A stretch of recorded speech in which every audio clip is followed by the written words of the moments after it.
नमस्कार प्रिय साधकों, क्या आपने कभी ध्यान में अपने इष्ट या गुरु का स्वरूप देखा है? शिव जी, श्री कृष्ण, किसी देवी देवता या गुरु का चेहरा ध्यान में प्रकट होना क्या वास्तव में ईश्वर की अनुभूति है?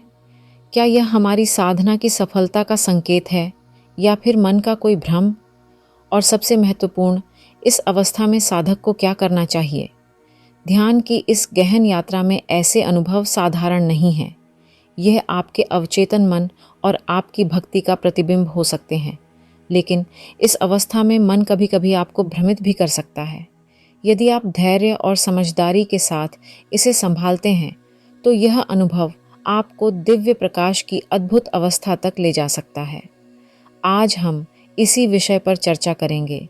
इन अनुभवों को कैसे समझें और ध्यान की गहराई तक अपनी यात्रा को सफल बनाएं। प्रिय साधकों, हमारा मन हर पल हमारे दैनिक जीवन के अनुभवों से गहराई तक प्रभावित होता है। जो कुछ हम देखते, सुनते, सोचते और अनुभव करते हैं, वह हमारे मन पर अपनी छाप छोड़ता है।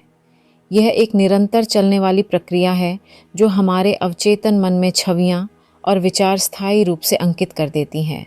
चाहे वह कोई धार्मिक कथा हो, कोई फिल्म या हमारी दिनचर्या का एक साधारण क्षण, इन सभी का प्रभाव हमारे मन पर पड़ता है और हम अनजाने में अपने मन को एक विशेष दिशा में ढालते रहते हैं। उदाहरण के लिए, जब हम कोई धार्मिक कथा सुनते हैं या भक्ति गीत देखते हैं, तो हमारे भीतर श्रद्धा की एक लहर उठती है।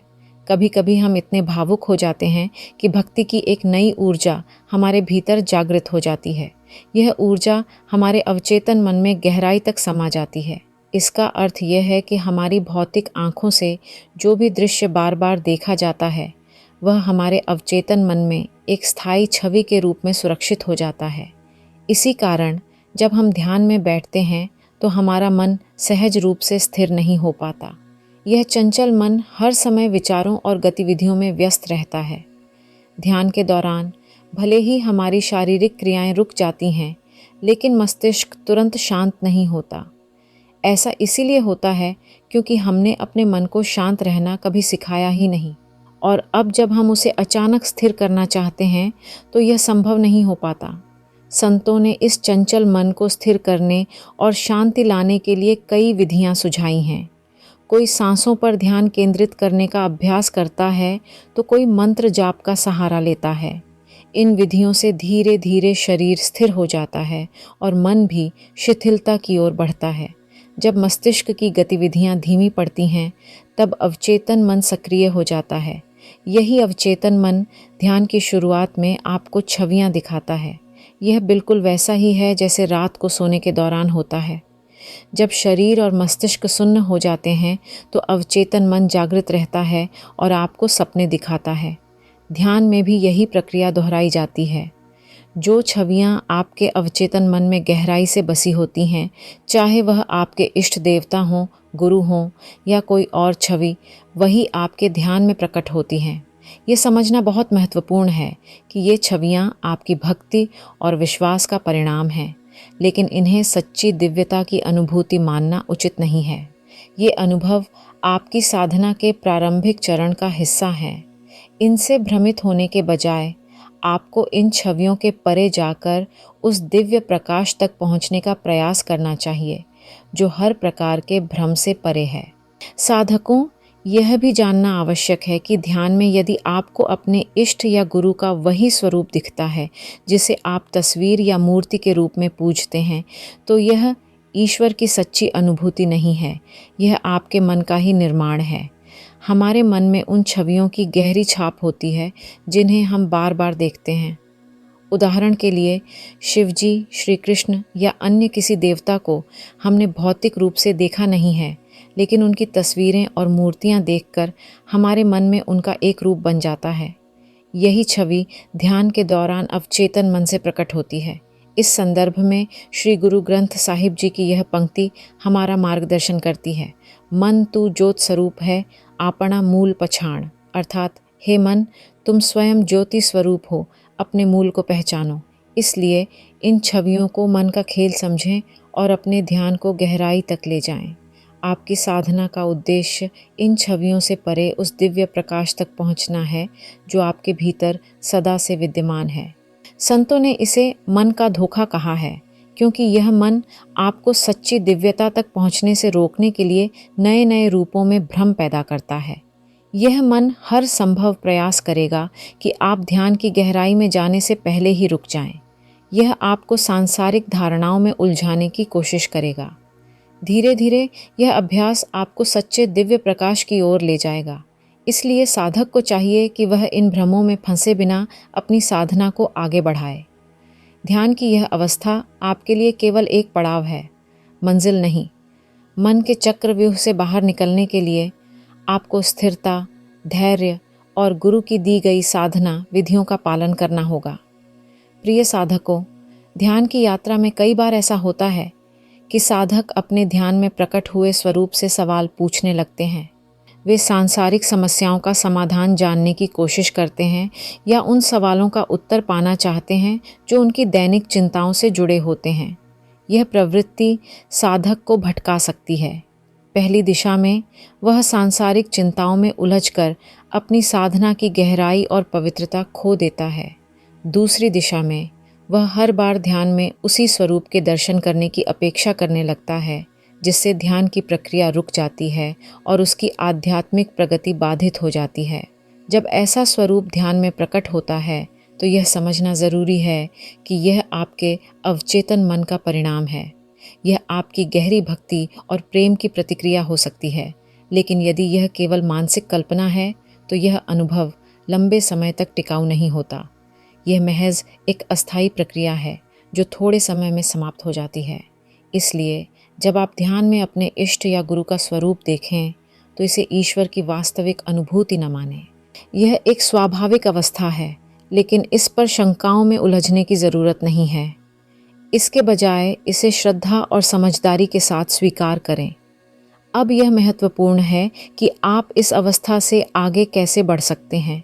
जब आप ध्यान के दौरान सिमरान या श्वासों पर गहराई से केंद्रित होते हैं तो आपकी आंतरिक दृष्टि जागृत होने लगती है। इस अवस्था में अंधकार में आकृतियाँ उभरने लगती हैं। यह आकृतियाँ धीरे धीरे आपके इष्ट या गुरु का स्वरूप ले सकती हैं, लेकिन इस समय मन को स्थिर रखना और उत्साह या बेचैनी से बचना अत्यंत आवश्यक है। इस स्वरूप को परखने की कोशिश न करें। ये मत सोचें कि उनकी आंखें कैसी दिख रही हैं, वस्त्र कैसे हैं या उनकी मुद्रा क्या है। यह सब मन का खेल है। इसके बजाय अपने ध्यान को केवल उनके चेहरे पर केंद्रित करें। प्रेम और श्रद्धा के साथ उस स्वरूप को निहारते रहें।